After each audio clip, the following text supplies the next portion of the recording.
I see the Lord, and His train fills the temple. All right, well, welcome back to Private Conversations with Pastor Terry. We're talking about the ministry of deliverance, and you've been teaching on deliverance, or just started this past Sunday on Sunday mornings. And so I encourage you, if you're seeing this, to go back and watch the class on deliverance that Pastor Terry did. It's an 8-week series, is that right? And so if you, on the YouTube page, if you go to where it says live, so you'll see a section for videos and live and podcasts, which is where you are right now. Go to the live section and you'll see the Sunday services as well as the 9 a.m. ETS class on deliverance, and you can go a little bit deeper on the teaching of deliverance there. So if you haven't checked that out, be sure to go watch those. And that's all going to be in English as well. We actually have a live translation app that we're starting to use on Sundays for the deliverance classes. So if you're here at the church and you don't speak English, we do have a Spanish translation app here that we just started using. We've been getting really good feedback on that. So praise the Lord. Well, I'm excited. I love the topic of deliverance, and we just had Wendy Hutash here giving her testimony, and one of the things that stood out to me over the years is really how beautiful deliverance is. Amen. You know, I think when you grow up and kind of if you came from the world, when you hear the word deliverance, maybe you think of like that movie The Exorcist or something, and it seems like, you know, a really dramatic thing or dark. And I actually wrote a song about deliverance while someone was getting delivered years ago. I don't know if you remember back when we were in the other building, but and it's, to me, it's like one of the most beautiful and incredible things. And to watch someone literally change before your eyes, and just the purity, and it's really a holy thing. And so, you know, if somebody hears deliverance and maybe they go watch your class on Sunday, why are you not just talking about demons all the time? Like, why is it more, you know, why were you talking more about the heart and the ministry of John the Baptist? Why is that where you start? Well, I always, when I'm ministering to people, I always try to set them at ease about the demons, because a lot of people think, man, I must be really bad because I'm possessed by demons, or I got all these demons and everything. And, you know, and so they have kind of a little bit of a misconception about the demonic, and they're more concerned about the demons than they are about how they got there. So I'm not that concerned about the demons, because I know that once we find the root causes and we get the people to repent, to confess, to forgive, I know that the demons are going to have to go. So the demons are, I always say, the demons are not the problem. You know, they're a fruit of the problem. They're a result of a deeper problem. So the way I teach on deliverance is I teach on the roots, how they got there, how they stay there, you know, and then how to prepare the ground so that we can get them out. So there's several aspects to the ministry of deliverance. It's more to it than what you see in the Bible, because you just see Paul said, you know, in the name of Jesus, come out, or Jesus just says, come out. But it's a little bit more to that when we start trying to do it. The case of the Gadarene demoniac is even a good example, because Jesus did not get those demons out immediately, because it says in one account that for he had been saying to the demons to come out. So he had been in this process of trying to get these demons out, and they weren't leaving, and that's with Jesus. So that's a little insight that a lot of people miss, because he didn't get those out right away. Yeah, I think that's in Luke. In the account in Luke. And I think there's a couple accounts of it, and in that one account he said he had been saying come out, but they didn't leave. So they don't always leave immediately. And then he goes into another level, and he begins to ask their name. So that sometimes is important, especially if you have demons that talk. Getting their name gives you the function many times, because sometimes they'll go by the names of anger and bitterness and rejection and fear and murder, rage. So getting the name gives you an idea of what the issue is in the person, and then you can go in and start talking to the person and find out, okay, let's say it's anger. It's like, okay, who are you mad at? What happened? And then you can, from that, you can get down to where the root of the problem is. So I always know, just from a lot of years of experience, that the real issue is not the demon. The real issue is the heart of the person, you know. And so what I'm trying to do is teach people on what's wrong with your heart. Because the other part is that when the demons leave, if you don't get your heart right and you go back, it's just like a guy that gets delivered out of prison. He gets on probation, or he even serves his time and comes out. If he did not deal with the reason he got in there, he'll end up back in prison again. And I think most prisoners are repeat offenders, you know. They go back because they go back to the same iniquity or the same sin.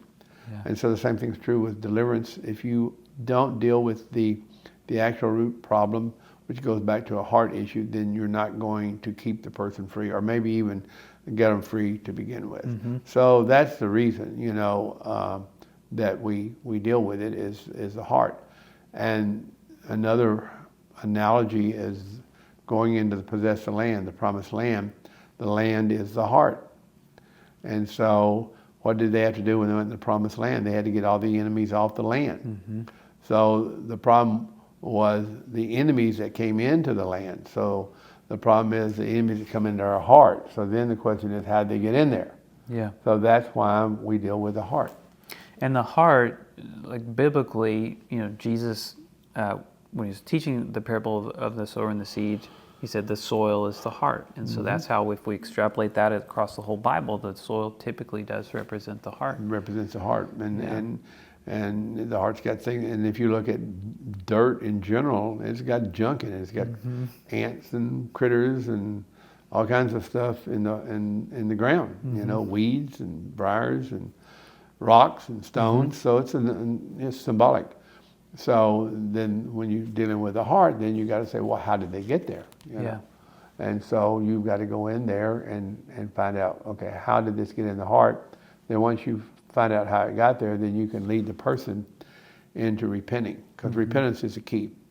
And in repentance, you have to confess, you have to forgive, you have to renounce, you know. And so that's the important thing there.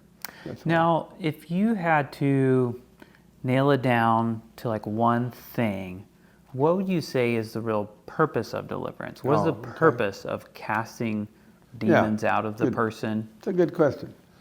I think if you go back to when Paul, I think it's in Romans 8, 7, right, I forget, but he says, you know, I find this principle that evil is present in me.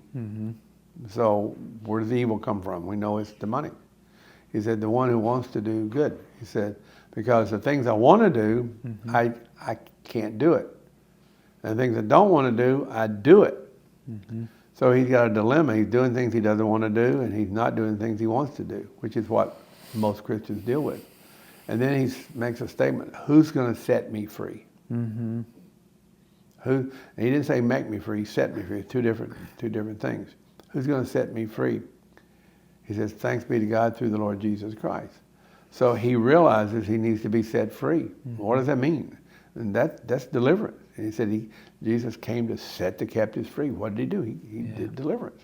So this is the reason, because the demons will keep you from doing the things that you want to do, that you should do. And they also make you do things that you don't want to do. And you know, people say, well, the devil made me do it. Well, in a way, he does, you know, but you allowed it for at some point, some way it got in.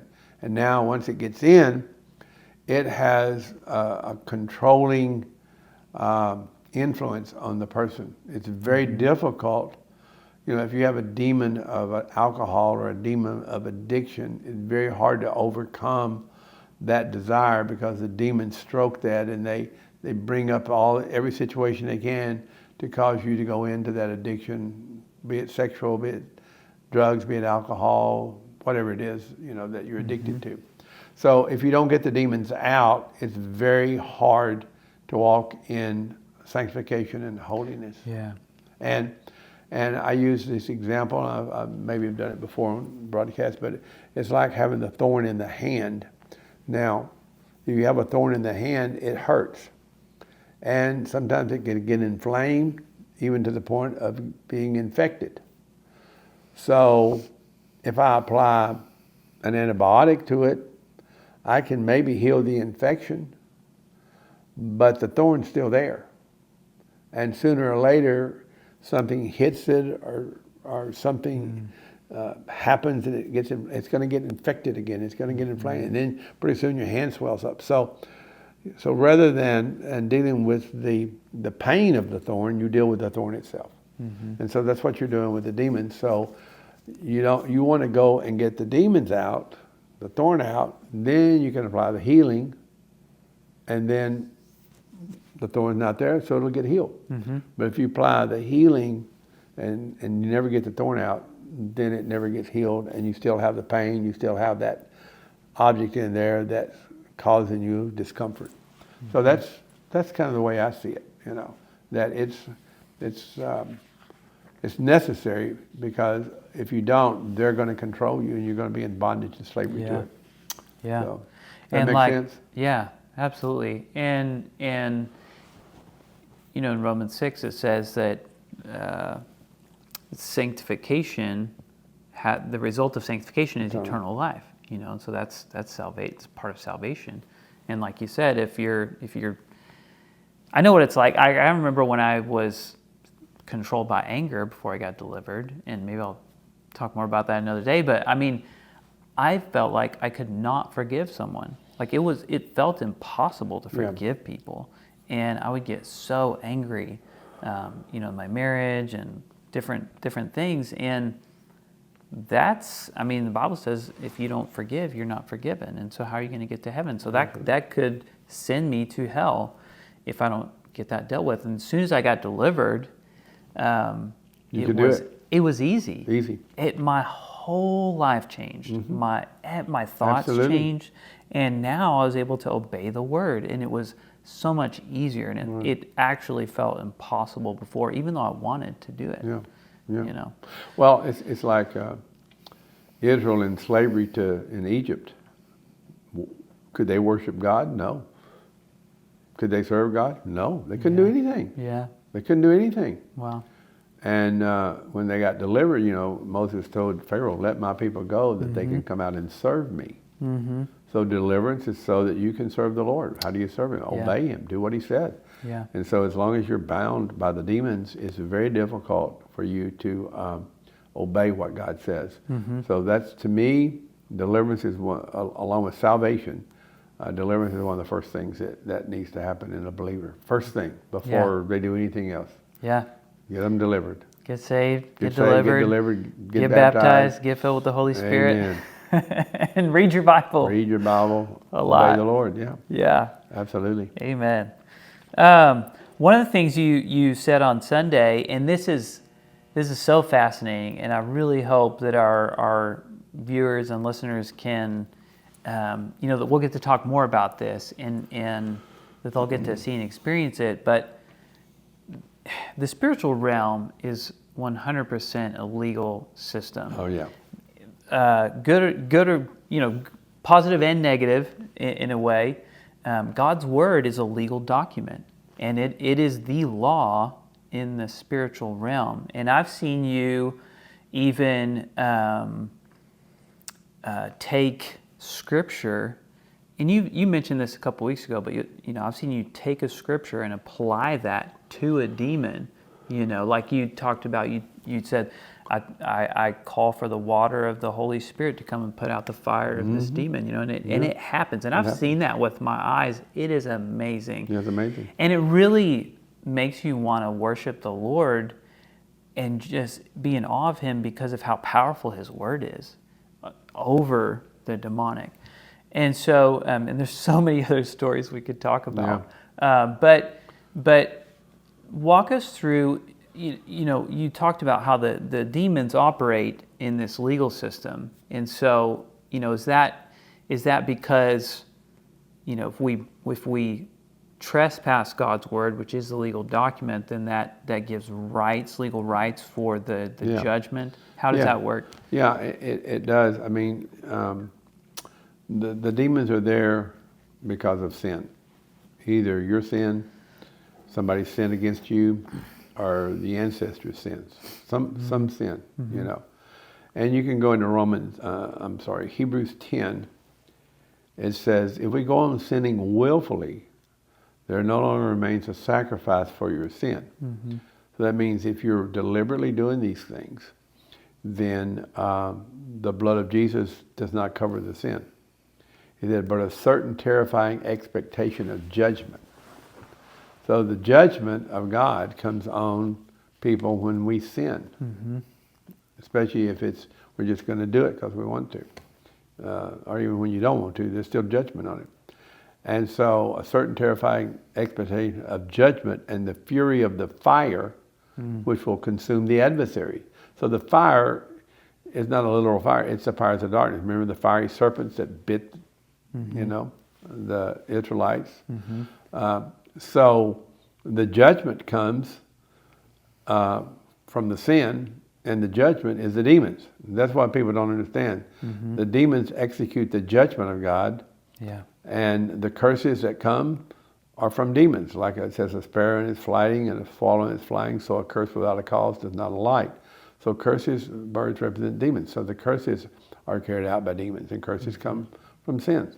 So the sin is what gives the legal right, and the judgment comes, and the demons are what execute the judgment. So that's what a lot of people don't understand. They're on a judgment because of sin, and they don't understand that the demons are the judgment, and they execute. They're the executioner for God's judgment, So you go into a prison, it may not be a physical prison, but it could be a spiritual prison, emotional prison. So that's the way it works. So it's legal, it's a legal system. And like we were just talking about anger is a great example because it says, be angry and do not sin, and don't let the sun go down on your anger. Yeah, and it also says, if you're angry with your brother, you're guilty before the court. There it is. You're guilty before what? God's court. Yeah. And if you say you're a fool, you're guilty before the Supreme Court, or if you're good for nothing, you're good for enough to go to hell, Yeah. So it's court. It's a court system. And it's all over Scripture, and the devil understands the law. And this is another thing that I think we were talking about earlier with Wendy. Maybe it says even the demons believe and tremble. So the demons know that the Word of God is true. They just did not choose to obey it. But they know it's true, so what do? They get you to disobey the Word. Because they know when they get you to disobey the Word, now they have the legal right to go do what they want to do. That's the way it works. Yeah. So again, the demons, they're not the real problem. They're a fruit or result of the sin. Yeah. So typically what I deal with is that. Now, many times people come and they're already repentant. They're ready, and you can see their heart is right, and they don't want to do what they're doing. And they've already basically repented. In those cases, I can just go and start praying and pretty much get the person delivered. But many times they don't know what the problem is, or maybe they haven't forgiven, or they haven't confessed and haven't repented, and have to lead them into that level of repentance and forgiveness. So that's why it's more important to deal with the heart than it is with the demon. Once you deal with that, then the demons are going to... You do still have to fight. I mean, just because you remove the legal right of that spirit doesn't mean it's just going to leave easily. It doesn't. Many times they're going to fight you, and because they want to see, do you have the authority? Are you willing to fight the fight to get them out? They'll test you. Yeah. They will test you out to see if you're willing to do it. So you have to be willing to, like he says, which of you When you go to war, you got 10,000 and you're facing an enemy of 20. Do you have enough to fight the fight and win, or are you going to make peace? So when you go to war against the demons, you better make sure you're ready to fight the fight and get them out. Otherwise, you're going to capitulate, and then they're going to get more power. Yeah. So that's kind of the way it works. Yeah. Amazing. You also mentioned on Sunday, which again, go watch Sunday's teaching. It was really kind of a short master class in a way. I mean, you touched on a lot of things, but you said deliverance ties heavily back to honoring your parents and really healing the family relationships. And so walk us through, why is that so important, and why is the parent-child relationship so foundational to like your spiritual life? It doesn't go, Scripture doesn't go out and give you the ABCs in a row, and you have to connect a lot of the Scriptures together to put the puzzle together to get the whole picture. And I think that's why a lot of people get confused and misconceptions on different theological stands, different theological concepts, and because they maybe pick a scripture out of context and they don't connect it with all the others. And so I think that's what's important especially in deliverance. You have to do that. And so I think the answer that I've seen, the way I take it, is into Malachi, the last thing in the Old Testament and the first thing in the New Testament, it's the same thing. Wow. The last thing God said in the Old and the first thing He said really in the New is the same thing. That's amazing. The first word that came to the people in the New is the same as the last word He said in the Old. And the last word He said, remember the law of Moses. And then He said, I'm going to send Elijah before the great and terrible day of the Lord. And then, so that was a promise of Jesus and also the last days, two things. And what was Elijah going to do? He's going to restore the heart of the father to the children and children of the father. That was the main message. And after John came, then Jesus came and He did deliverance. So that is what prepared the way. He said, John's going to come and he's my messenger. And he's going to cry in the wilderness, prepare the way of the Lord. So that was the way He prepared, by turning the heart of the father to the children, children to the father.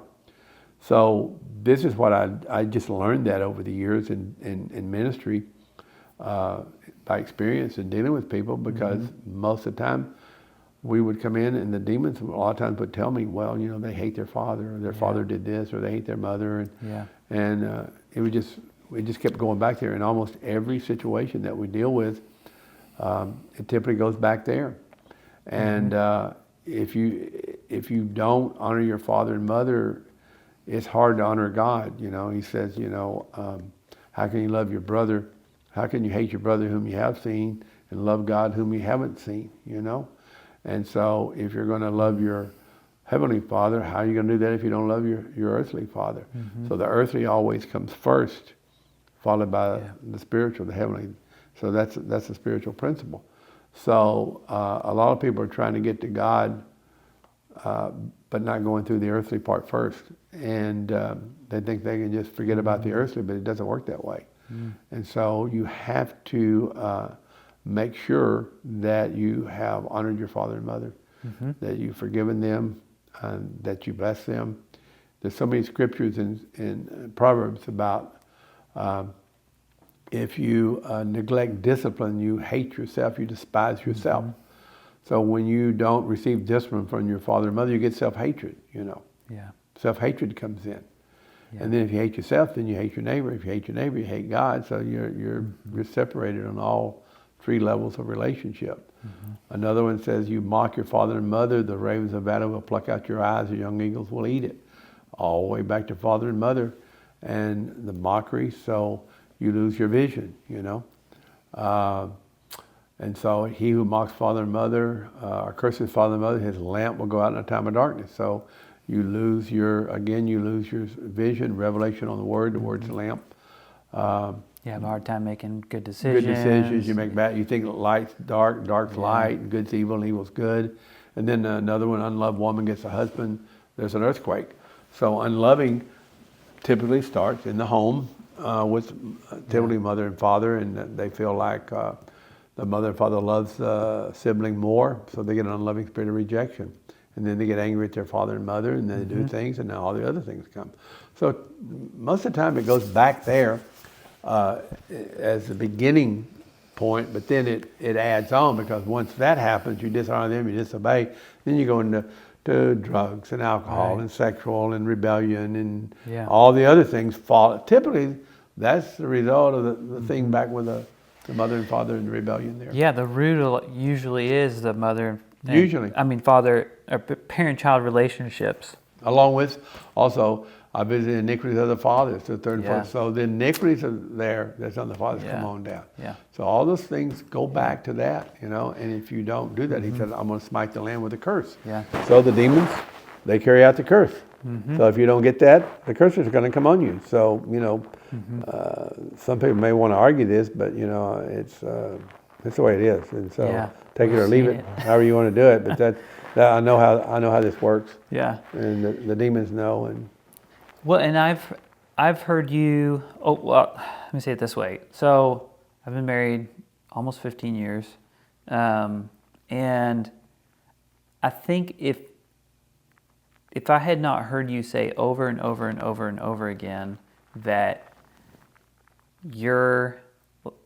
how like the judgments you sow against your parents, and really the traumas maybe and experiences that you had with your parents growing up, those are going to resurface in your marriage. Yes. And I think if I hadn't learned that, I probably would have gone insane or gotten divorced, because it's like, how you don't understand like what's really happening in your marriage unless you understand those things. It's a big principle. It really gives you so much insight to be able to repent yourself and to like let the Lord heal you and work on you and realize, oh my gosh, this is because of my own rejection and fear and anger and unforgiveness and all the things. And then have, some level of compassion for your spouse and realize this is demonic. This is sin in us, and so many things from our upbringing. And it's not all just us. We don't actually hate each other. It's like we hate the... I think it's really important to understand the judgment that comes on us for judging. Yeah. It's a big deal. Even in the Lord's Supper, we talked about it on Sunday, that if you don't judge the body rightly, you bring judgment to yourself. And you get that judgment back. So the way it works is like this. If you judge your mother, you judge your father, you speak evil against them, then you're going to reap what you sow. So here's the way it works typically. Maybe a young girl judges her father and she says, I'll never marry anybody like my father. The next thing you know, she marries her father. Because the Bible says, you who judge, you do the same thing, how you escape the judgment of God. So the judgment of God is you get the same thing back that you judged on them. So the more you judge, the more you do the same thing. And you'll get the same results. And so, I'll never be like my mother. And then one morning you wake up and your husband says, you're just like your mother. And so that's a judgment. And that's the way the law works. The measure you judge, you'll be judged. It says, good measure, pressed down, running over. That's not a giving scripture or a tithing scripture. It's a judgment scripture. So the measure you sow and judge, it comes back to you. And if you judge your parents and you judge their parenting or their marriage, then you get the same thing back, and you become just as bad or worse. And it just keeps going. So, God doesn't want. There's only one judge. I mean, you can judge sin and you can say that's sin, but you don't judge the person and speak evil of the person, because you don't really know where your mom and dad came from. You don't know what they went through. You don't know the whole story. I'm sure they didn't tell you. And so there's a reason people do what they do, and you have to be, I'm not condoning what they do. I'm just saying it's not our place to judge. He says, who are you to judge your brother? And if you can't judge your brother, you certainly can't judge your mother and father. And that's why you bring a lot of curses on yourself when you do that. And it's clear in in the book of Proverbs. You find it all over Proverbs. Yeah. Yeah. Well, and what you said earlier about, I would like to go back and go a little bit deeper. You said, first the earthly and then the spiritual, then the heavenly. First the earthly, then the heavenly. And that is a biblical principle, but I think sometimes it can be harder to kind of wrap your mind around. So it's like when Jesus said, if you come in to offer an offering, and then remember your brother has something against you, go first to your brother and make things right, and then come back and offer, which is the heavenly thing, right? So it's like, and in I think Matthew 18 it Same says, thing.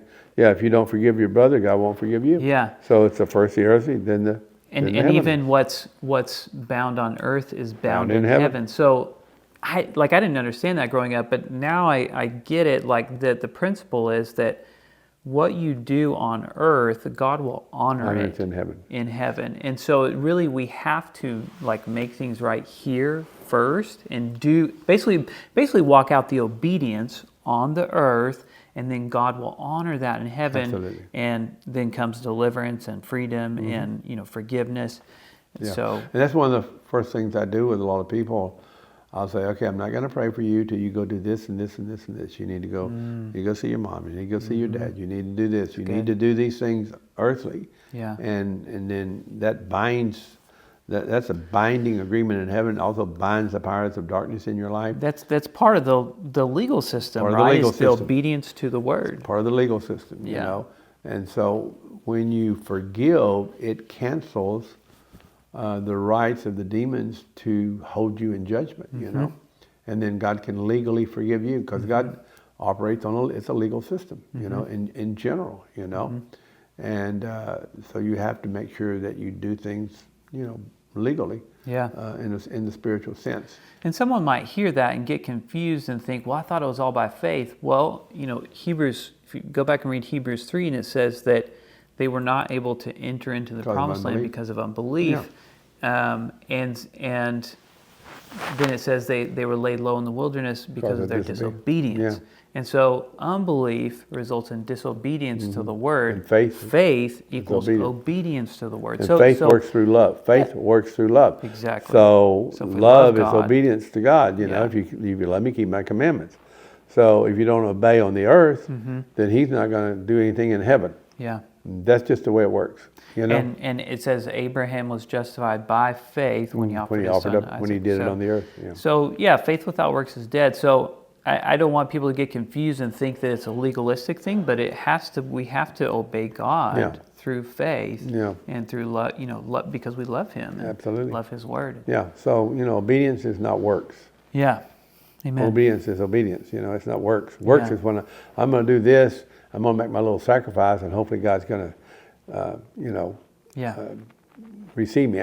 I remember years ago I was praying for a kid, and he would do things, instead of obeying his mother, he would make up for his mistakes by doing things for her, which he thought was good. Yeah. And that's the work system. Right. I'm going to do what I want to do to make you like me and accept me. Yeah. But I'm not going to do what you want me to do. I'll do what I want to do, and I'll make my sacrifice, and I'll do this, and you got to receive me. And that's not, God doesn't work that way. It's really just rebellion and manipulation. That's all it is. Yeah. So obedience is not works. Right. But trying to do something to make up for your stuff, that's works. Yeah. And you make a sacrifice. Yeah. And God doesn't take those sacrifices. Yeah. So, yeah. Yeah. Amen. Amen. It's by faith and then carrying that out in obedience. Amen. Yeah, and you cast out demons by faith, because the disciples couldn't cast the demons out. Why? Because of the lack of faith, a little faith, And so, faith works through love, and faith without works is dead. So that's the way it works. Awesome. Well, man, we covered a lot today. Yeah. And I'm excited for this series. Yeah, it's going to be good. Yeah, so be sure to tune in. 9 a.m. We're broadcasting those live. Actually. So absolutely. Sundays at 9 a.m. You can join in on the YouTube channel and actually get that live. And it's in English. Yeah. And And you can watch, I think there's a bilingual translation, Spanish translation. Yes, I'm hoping we are going to have the subtitles on Good. YouTube for that. So, Great. That'll be great. Yeah. All right. All right. Well, thank you guys for joining us. Thank you, David. Okay. Thank you, right. Pastor Terry. See you next time. Now my guilt is gone, and my sin has been forgiven.